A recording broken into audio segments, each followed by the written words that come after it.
very pleased to introduce our next speaker, Ivan Mercanti. So you might be aware that Bitcoin is quite restrictive with its transaction types, and that's why I'm really excited to see this talk, where we're not going to talk about the standard transactions which you typically use to perform payments, but non-standard transactions. Yes, scene is yours. Hi, I'm Ivan Mercanti from University of Perugia in Italy, and I speak about no standard transaction. So we see in our agenda, we have a background about Bitcoin transaction, then we speak about no standard transaction and some statistics from their presence of a blockchain, and last some conclusion. Then that's what we usually know when we speak about Bitcoin transaction, where we have a pub key, for example, of Joe pub key, and Joe, for unlock this transaction, he needed to use his private key and put the key, for example, from Alice to send the money to Alice. But this is one of the type of transaction in Bitcoin, because the real general transaction in Bitcoin is that we can make a locking script with the Bitcoin scripting language.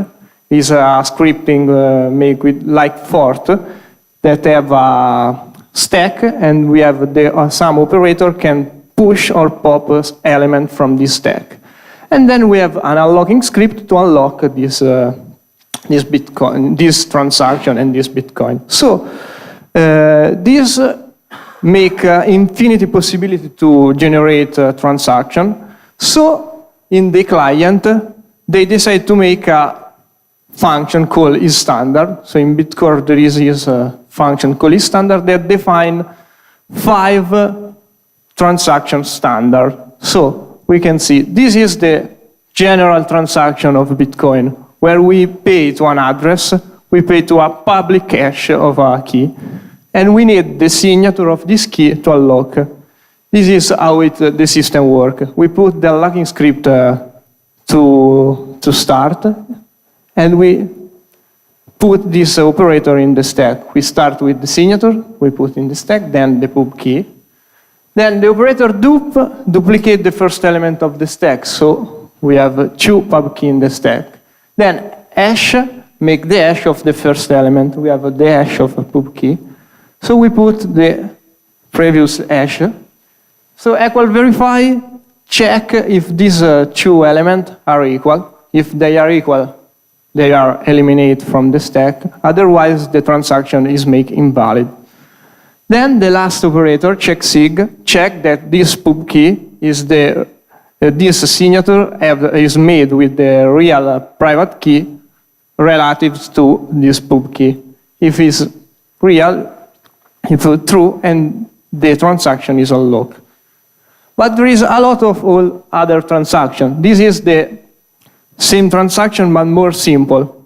Obviously, you have the pub key and the check sig, and you need only to put the signature to unlock this transaction. But there is the multi-signature transaction. This is a transaction to pay more people with only one transaction. So we have a number, we call in the example 3. So we have 3 pub key, we pay to 3 pub key, and we have this number is 2, for example, is the number of signature that we need to unlock this transaction. So for example, this is a multi-signature 2-3, and we need only 2 signatures. And op0 is because the operator check multisig have a bug, and they remove the first element in the stack. So we need to put also a op0 for remove this and have the real 2 signatures to unlock the transaction. This is a data output called also op-return for the name of the operator. That is not a really transaction. In fact, this can't be unlocked because op-return make invalid the transaction. And these are used for store this data in blockchain, like for the use of a supply chain. This is something that was stored in blockchain, a picture and a speech of Nelson Mandela. This is another type of transaction called pay-to-script hash. This is the more interesting transaction. In fact, we put a script all the hash of the script in the locking script. When we want to unlock this transaction, we put the original script, but this script could be a transaction.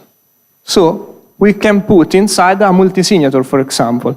And then for unlock, we also need the signature that unlock this transaction.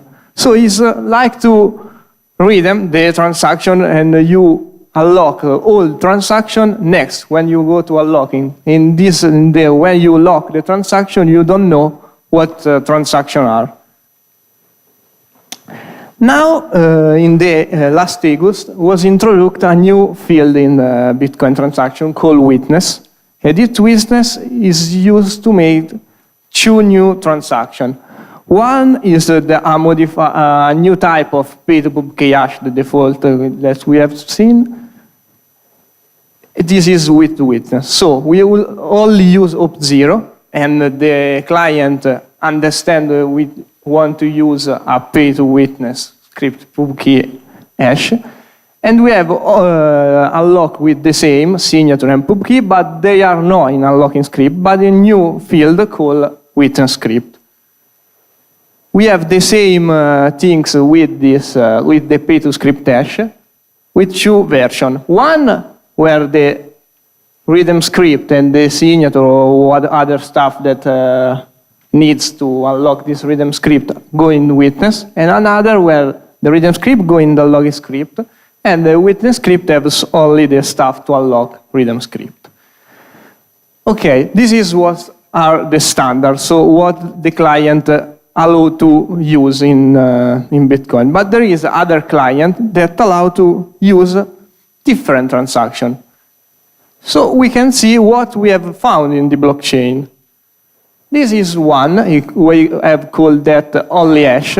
It's like op return. They put the hash of something in blockchain to store that, but there isn't op return. In fact, these transactions are present in blockchain until the introduction of the op return. When the op return come in the blockchain and in the use, these are stopped to use. Another transaction is the pay-to-pool bug. Is a bug of this miner pool that instead to pay with a normal transaction is a miner, he make this error transaction. So that we have a lot of this transaction, but it couldn't be spent. This is another interesting transaction called check clock time verify, because this operator, check clock time verify, make the transaction invalid until we have reached this data. So after we have passed this data, we can unlock this transaction. Another type of transaction that we found is a normally pay-to-pub key hash, but this hash is 0. It could be possible spend this transaction because an hash is 20 characters and 0 is 1 character, so there is nothing that could be this 0. When you make the hash, becomes 0. This is a equational transaction. So we have this operator min that said to take the minor element in the stack. So for unlock this, we need to have 3, because next is equal to 3, and an element equal or measure of 3. In fact, with this, we can unlock this transaction. Then we have also found transaction with no locking script, so are already unlocked.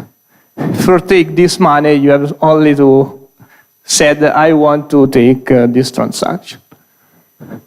There is also a pay-to-pub key hash standard, but with a no op at the end, but no op do nothing, so it's the same transaction.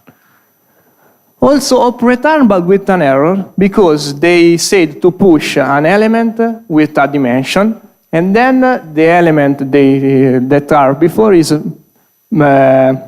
with a less dimension of the set, so make an error. For example, they said push the next 20 byte element, and there is an element of 10 bytes. So the the verifier make an error, and so these transactions are invalid. And we also find that the transaction with a different hash than where you have a data hash, and you need only to unlock, say what is this data. Then we see some statistics. We analyze the blockchain until the 516,000 blocks until the 1st of April. We have more than 1,800 million transactions, and this is the transaction spent. Only the 7% is unspent. We see that no standard transaction in blue are the spent transaction, in red the unspent. We see only the 220,000 transactions are no standard. So a very, very small part. This is the distribution of a standard transaction. We see the most used, obviously, is the pay-to-pubk hash is the default transaction. But also the pay-to-script hash is very used.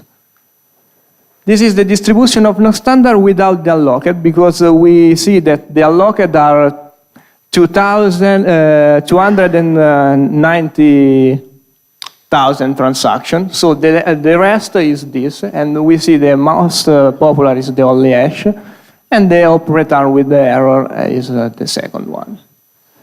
We see also in the time the distribution of no standard transaction, and we see the 2012 was the most year where they are put on blockchain, but also in 2017.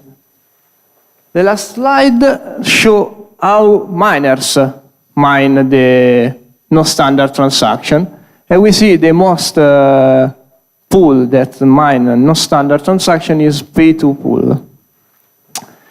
Then, for conclusion, we have made a survey of Bitcoin transaction until April.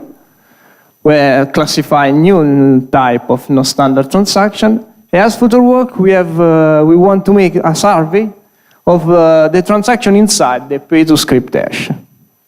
Thank you.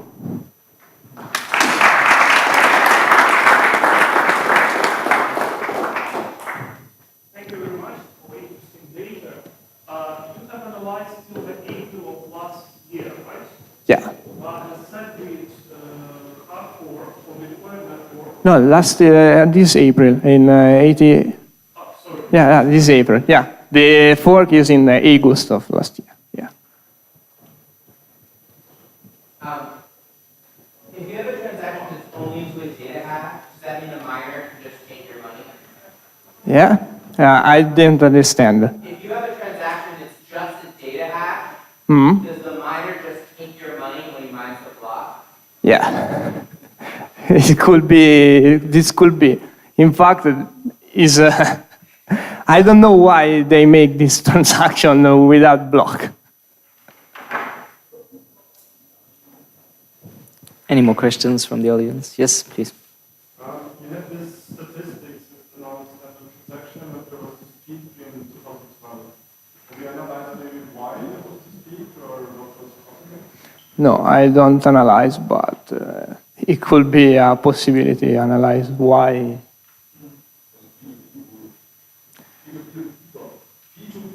Yeah, this is the most miner that make this transaction. Yeah. Okay.